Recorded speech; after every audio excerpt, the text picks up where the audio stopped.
अवसर चूके नहीं।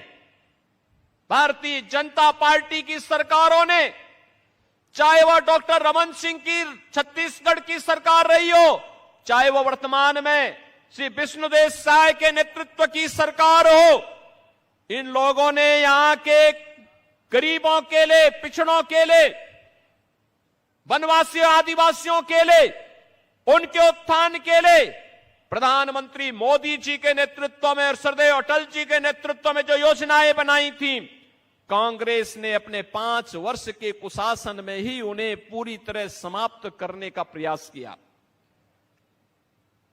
पूरी तरह समाप्त करने का प्रयास किया।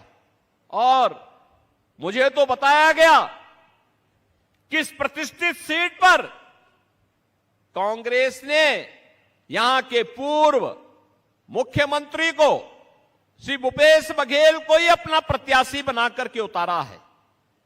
यानी जिनके ऊपर पहले से ही शराब घोटाले का, कोयला घोटाले का, पब्लिक सर्विस कमीशन के घोटाले का, डीएमएफ घोटाले का, गोठान घोटाले का और महादेव ऐप के घोटाले का आरोप हो और एफआईआर भी लॉन्च हो चुकी हो, और व्यक्ति पूरी ठसक के साथ चुनाव लड़ने का दुस्साहस कर रहा है, इसका मतलब वह ये मान के चलता है कि हम कितना भी बड़ा अपराध करेंगे तो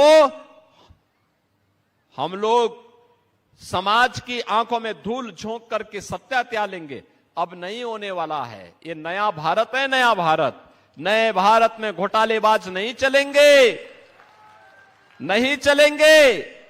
बहनों और भाइयों, घोटाले की हद तो शराब घोटाला, कोयला घोटाला, ये तो कांग्रेस की प्रवृत्ति थी।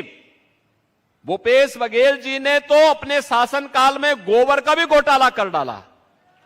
आप सोचो, जिन गरीबों को खाद के लिए पैसा मिलना चाहिए था, यूरिया दुनिया के अंदर मिल रही है 3000 रुपए बोरे में, वही 300 रुपए में भारत के अंदर भारत की सरकार, मोदी सरकार दे रही है।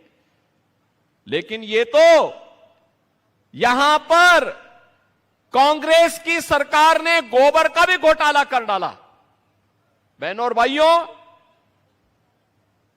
यहां पर मैं सोचता हूं कभी कभी गौ माता को भी तस्करों के हवाले कर दिया गया था, कसाईयों के हवाले कर दिया गया था।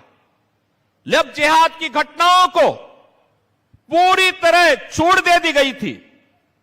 एक सामान्य भुवनेश्वर साहू के साथ किस प्रकार की घटनाएं घटित हुई थी, उसके पिता ईश्वर साहू, छत्तीसगढ़ की जनता का मैं अभिनंदन करूंगा कि उन्हें विधायक बना करके लोगों ने भुवनेश्वर साहू को सच्ची श्रद्धांजलि अर्पित की।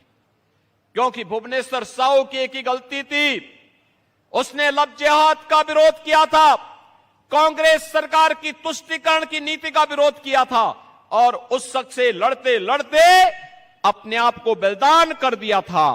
बहनों और भाइयों, यहां की जनता जनार्दन ने स्वर्गीय भुवनेश्वर साहू को श्रद्धांजलि अर्पित करते हुए उनके पिता ईश्वर साहू को विधायक बना करके उनकी स्मृतियों को जीवंत बनाने का काम किया है।